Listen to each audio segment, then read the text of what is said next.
Were you planning to kill any of us this game? No. I rolled encounter table. I rolled, okay, out of game. For this, I go, okay, it's a new day. I roll D20 for the weather, D20 for events.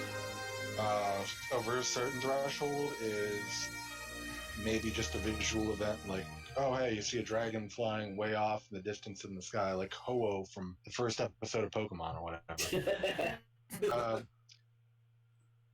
A higher number or lower number is an actual encounter, and then I go to the encounter table, and I got kobolds, and it's like, well, I got to roll a certain number of kobolds, but this got to match up the challenge rating.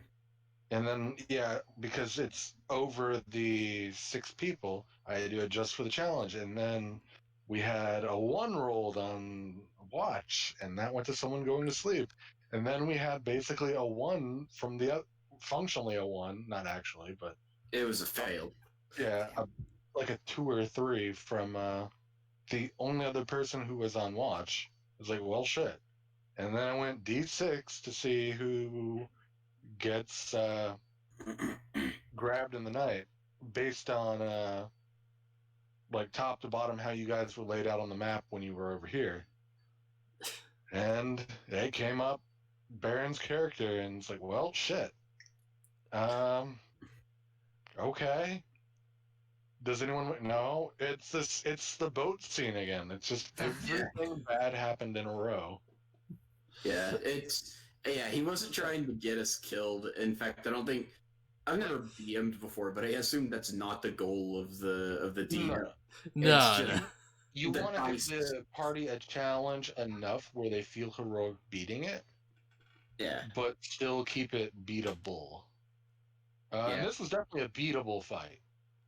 These guys, I upped their health from 5 because 5 is stupid. Yeah, that's a one-hit kill for most of us, I think. I upped it to 12.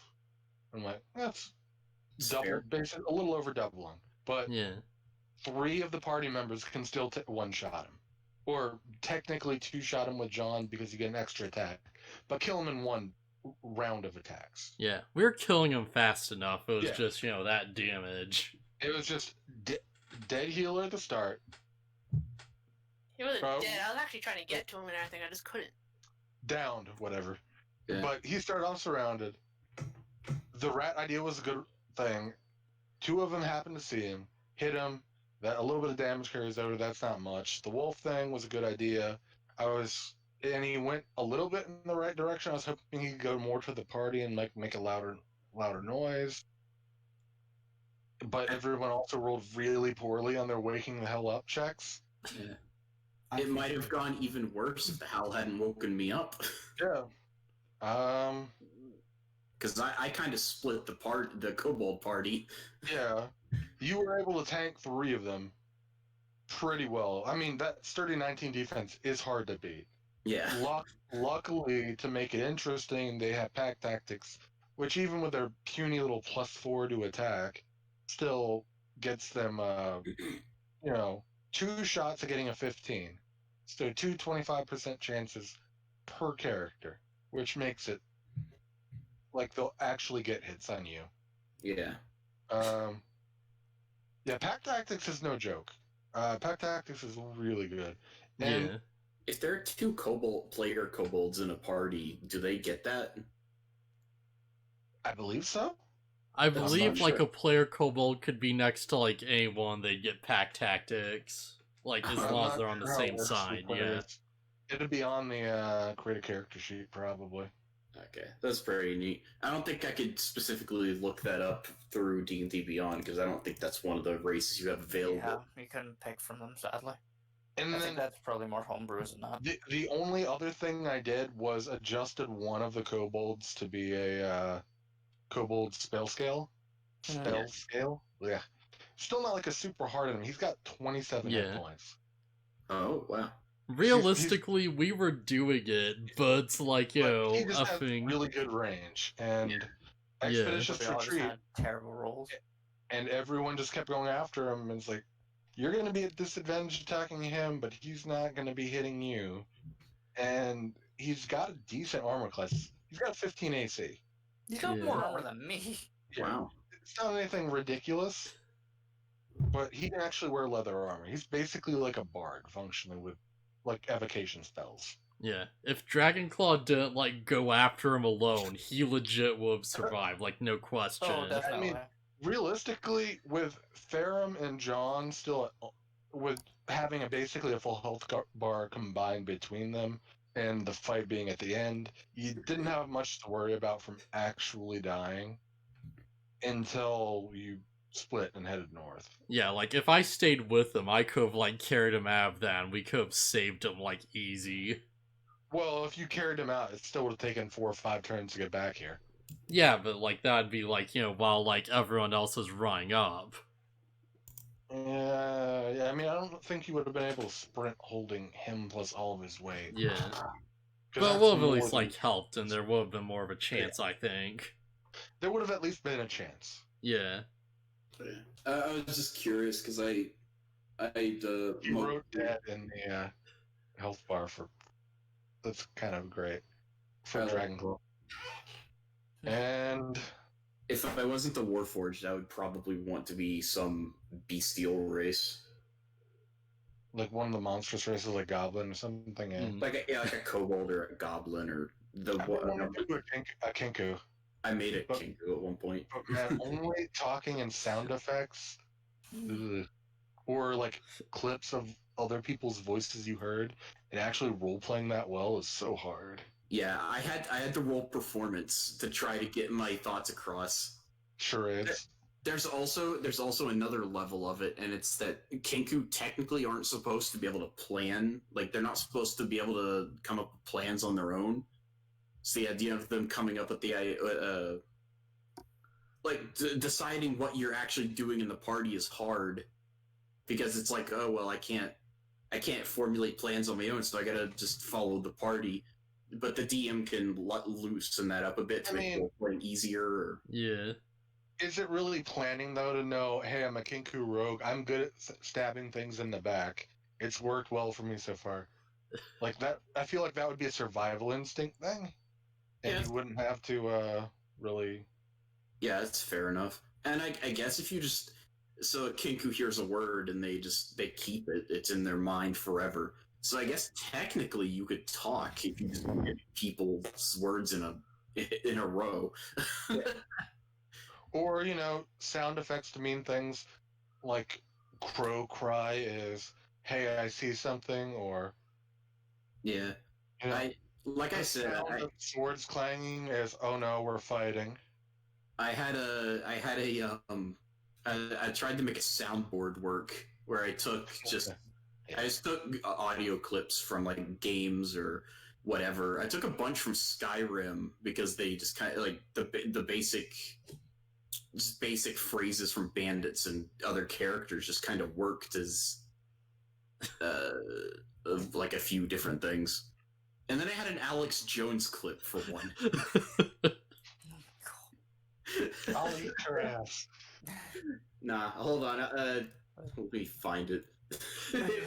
I was a cleric, so I found a really funny one. Thank you for the session, guys. I appreciate that. Oh, by the way, the update on the scrolls and the potions. The potions are transmutation and enchantment. No. The scrolls are... I gotta find the spell. One is a divination, and the other... Where's my cleric class spell list? I just had it up and just closed it before I told you guys, because I'm dumb.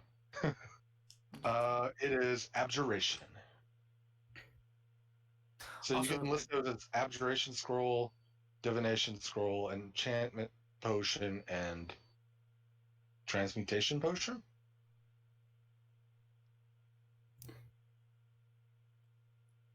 Also, because I know my well, before I get off, I might as well ask, because I know my friend is still watching Death stream. Mhm. So I figured again I'd ask you, BoShart, Are you still able to share the stuff with him so he can join us on Sunday? Yes. Or Look that up. Yeah, we are able to do that.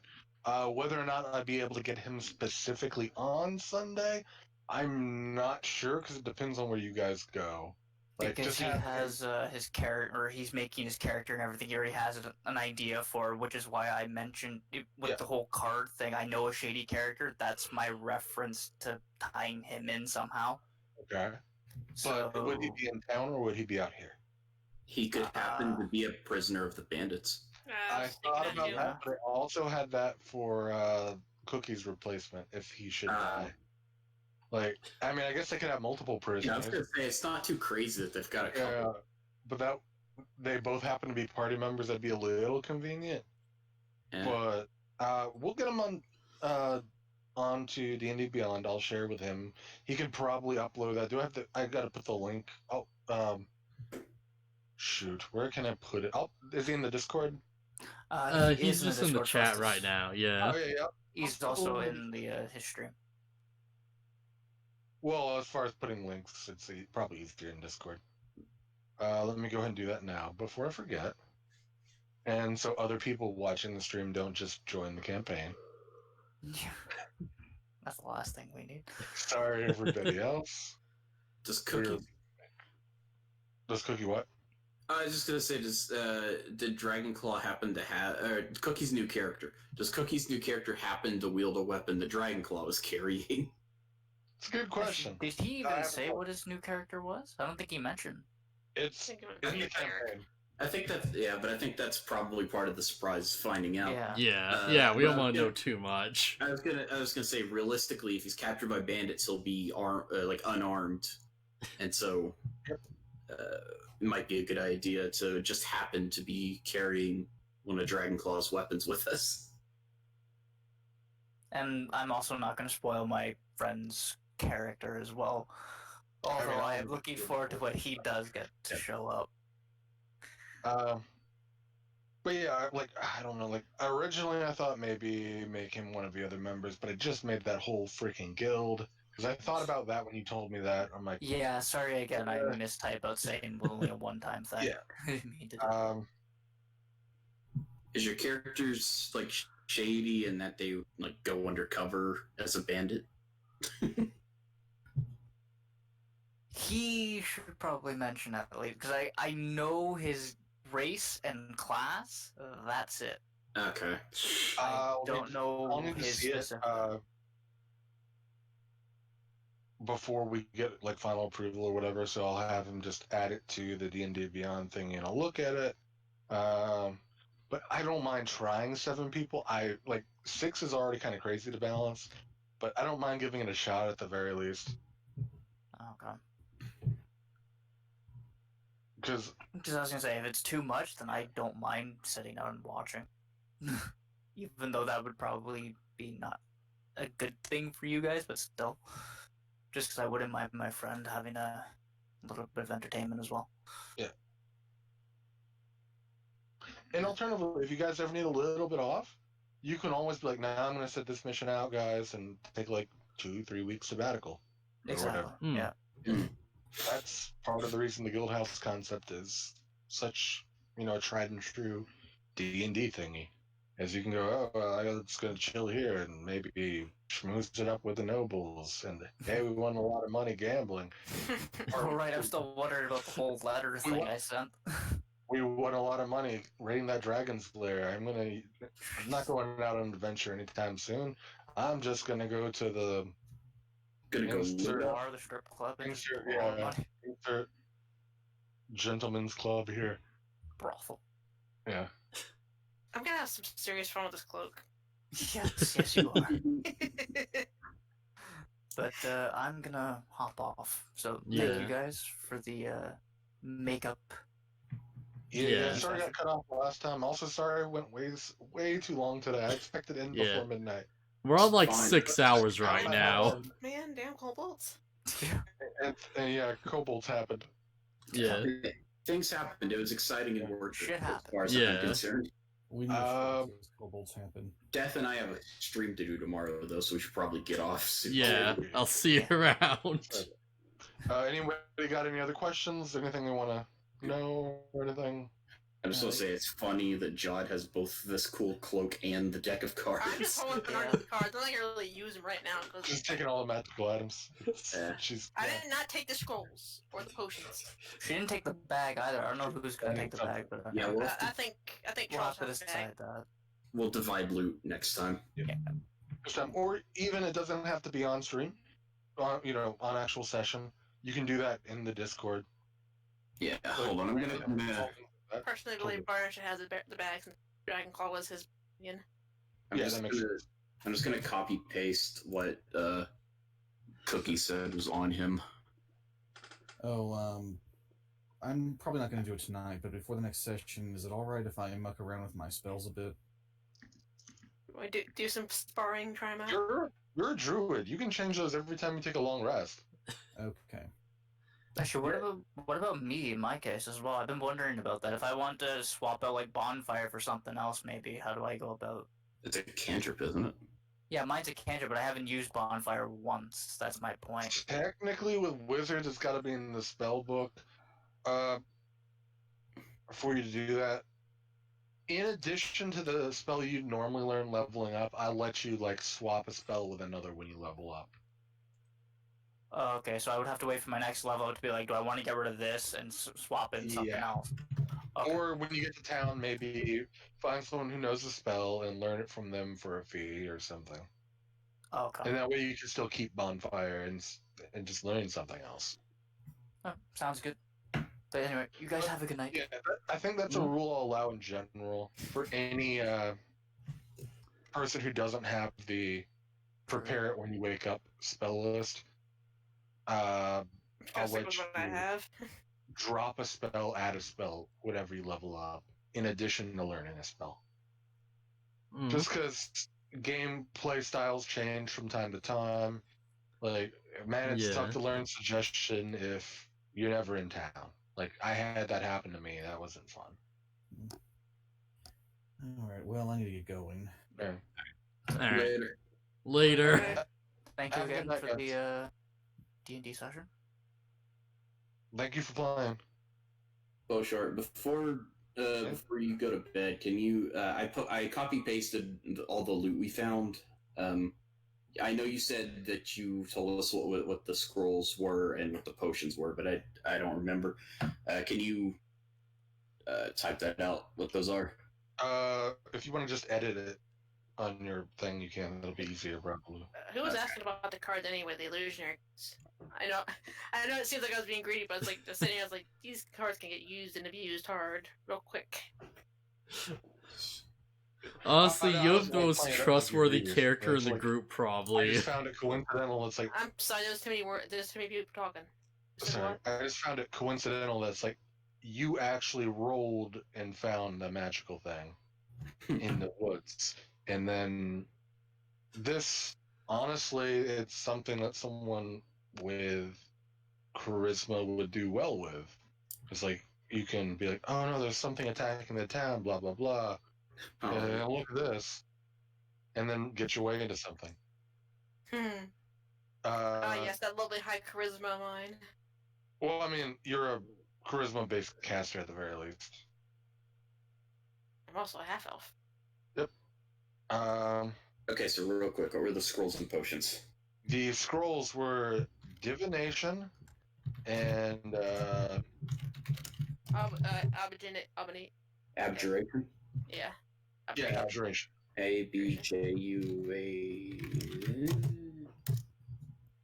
The Spell check know that word? It does. Amazing. it's an actual word. Okay, I thought it might be, but I wasn't sure. And then the potions? The potions, one's enchantment, enhancement, whatever. I think it's enchantment on here. Enchant? Enchantment. I gotta go back to my paper. It's loading very slowly. Thanks, Google Doc. I just thought this one is how with the cloak of billowing. Transmutation is the other one. Transformation. Same functional thing. Question: what made you put a freaking cloak of bellowing in that sack? you rolled high enough, and I wanted to give rewards when. Not always give rewards, but when you fully search a area, I wanted to usually try to give something, even if it wasn't going to, get you further in the quest. But I didn't want it to be, oh, hey, you just happened to find a +7 great sword of destruction. Yeah. Random That's cloak of a lie. billowing. Just a random common magical item. And it's like, okay. Cloak of billowing. It's like this. It's like the what was it? You watch the newest one of the newer Jumanjis, the Smolder. Random Smolder. The Smolder. The Smolder. You mean like Zoolander? But No, it's like one of the strengths of smoldering. You know what? The look common and low-level uncommon magical items are really fun to sprinkle in. Like that. They don't really have necessarily good in-game effects, but they're just fun. it makes the player feel Flavor. good. Yeah. It make other players jealous. I'm just gonna put the items in my notes because here on Discord they're likely to get lost in conversation. So I'll just put this. Really, just pin the stuff. Pin Can we pin it? Can we? No, you're a mod. Death is a mod. Hmm? Can you pin the item list I posted? I'll see if I can. The cloak of billowing. I can't. Someone else look dramatic. Alright. Oh geez, there's a lot to go through. Huh?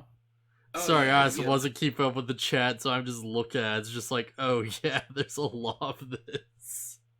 Yeah, there's a lot of items, that's why we're not dealing with it right now. Okay, I can pin things. There you go.